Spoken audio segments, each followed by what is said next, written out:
Two. Testing. 1, 2, 3.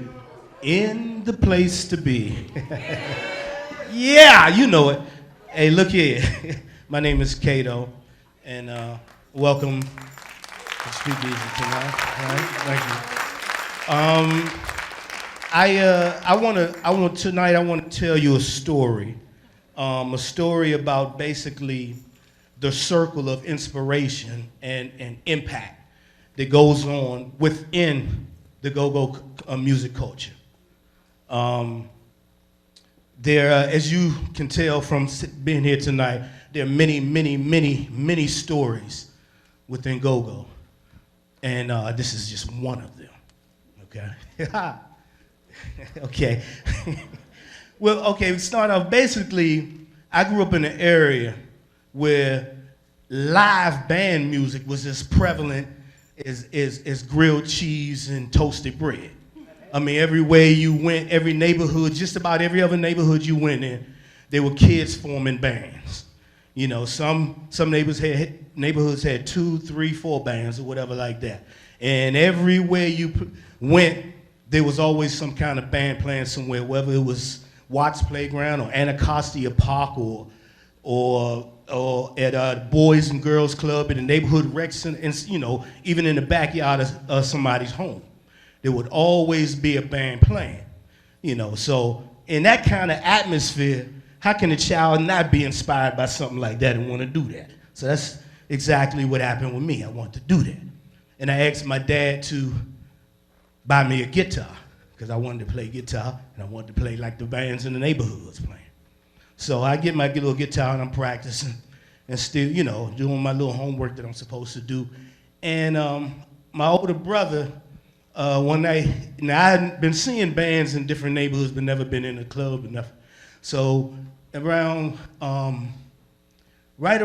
1979, I'm gonna call this around the time that a wave just started taking over the area, and this new wave was about like a new style that bands were playing their music in.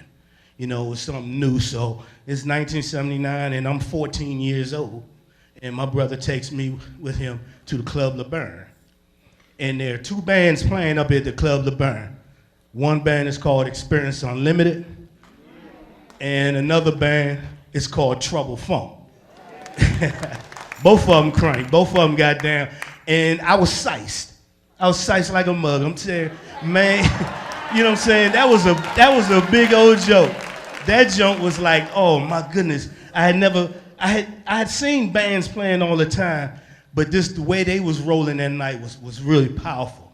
And that was real tight. So, you know, just a week later, my brother again took me out, this time to see a band called Red Essence.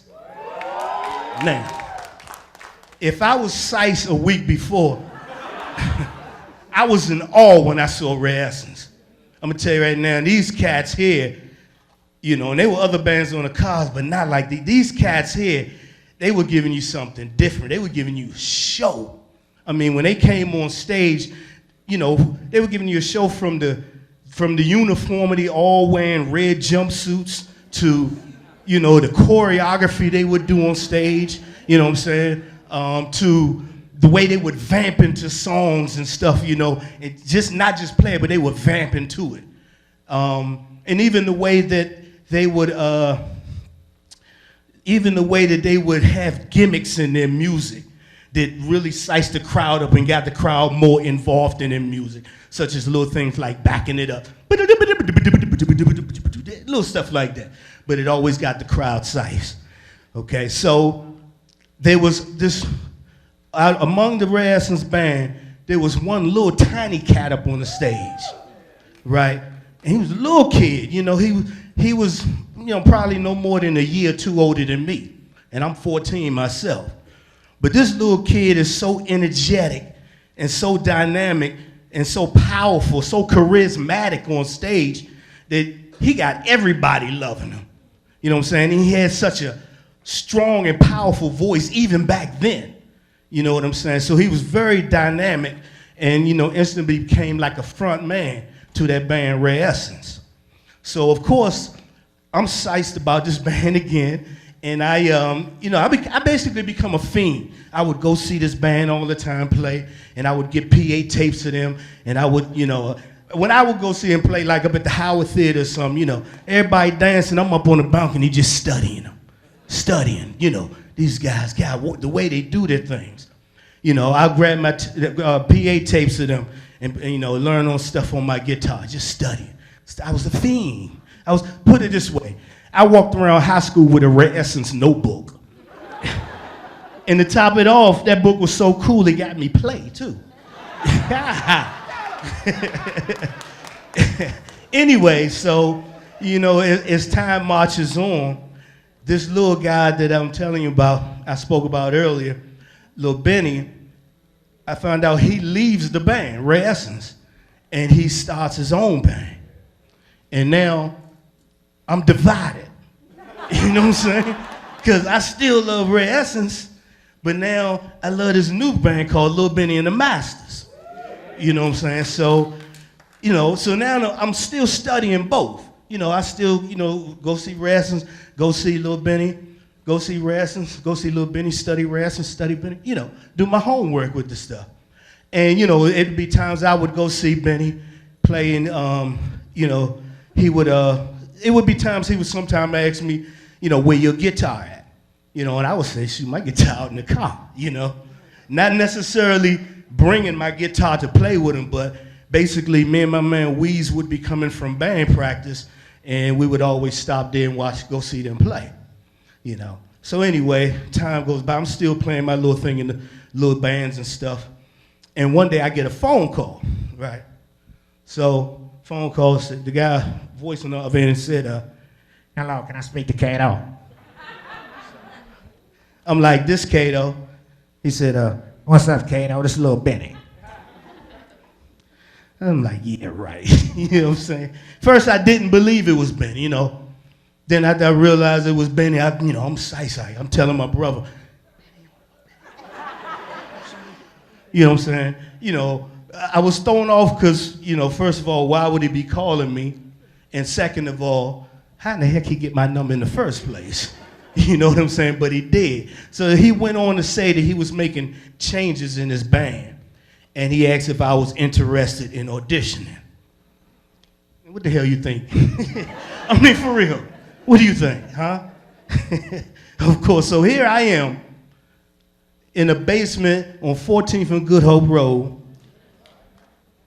with the likes of people like Mark Godfather Lawson, DC, Marky, Jungle Boogie, Terry, Elmo, whole rack of folks that I looked up to from a distance and all. And now I'm in the basement sharing the love that we all have for this GoGo music with these same cats. And of course, Benny himself. And so I basically, played with Benny about 6 years in 2 different bands. One was called, of course, Lil Benny and the Masters.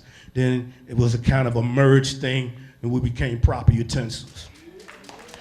And yeah, with the go-go rum shaker, nah, nah, nah, all that. That was Benny's voice too, nah, nah, nah, nah, nah, nah, nah.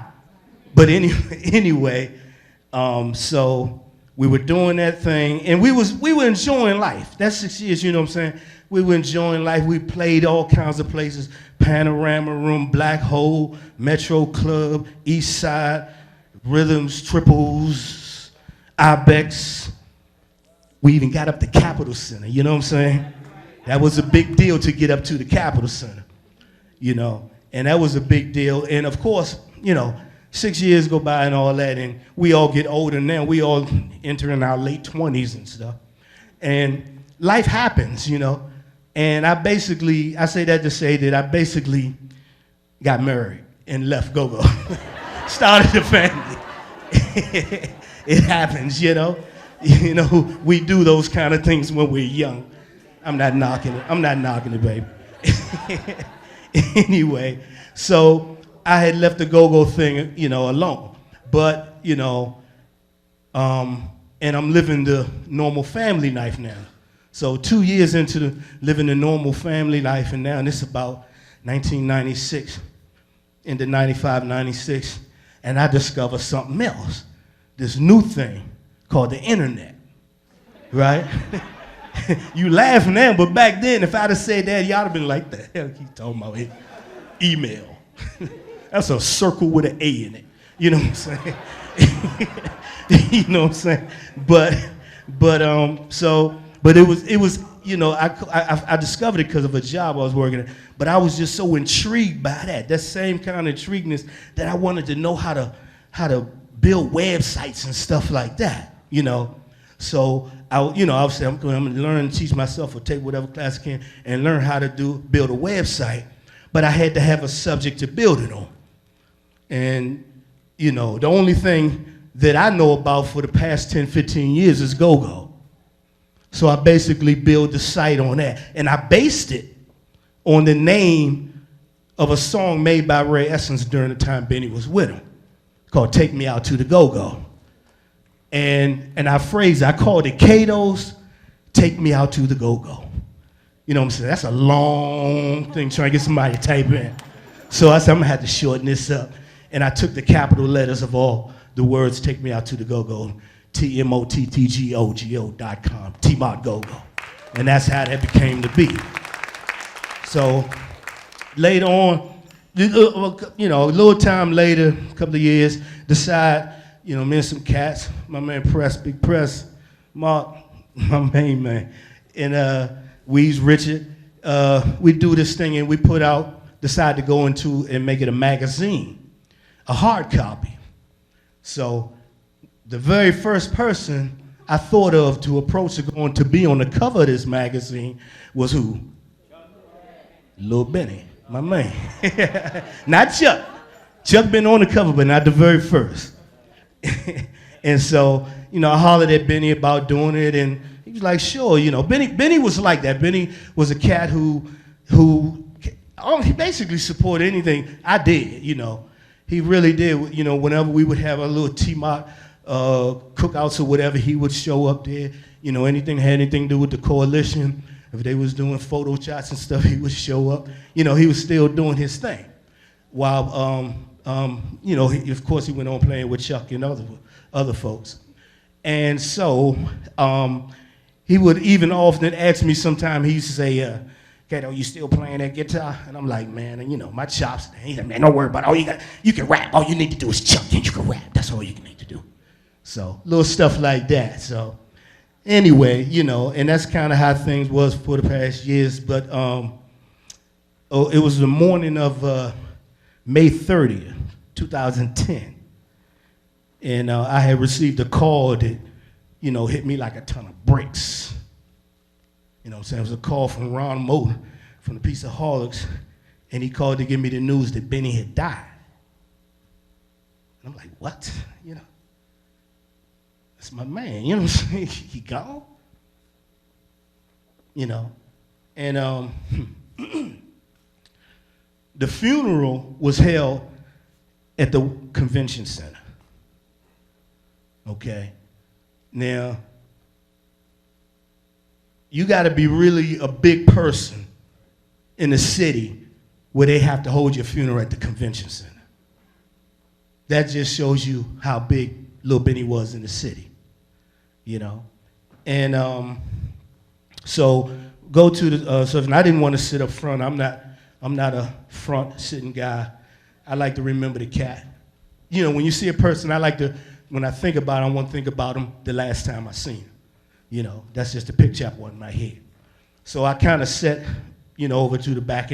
And as I'm sitting over there, going through they hand me a program, a booklet, basically, pictorial booklet, and it was this program, and it was basically photos of his entire life as a child all the way on up. And, you know, so they hand me the photo thing, and I'm sitting there, and as I'm turning the page, I get to a page, and my heart drops, and my eyes starts to water. And in that book was the picture of the magazine cover he did for me 12 years earlier. And that kind of like, you know, this is a book about his life. You know what I'm saying? And that was in there to me, that told me that, now here's a guy who I was inspired by before I started playing with him, was inspired by while playing with him, and still inspired after I stopped playing with him. And meaning he really played a role in my life. But me seeing this in there told me in some kind of way, apparently I played a role as well.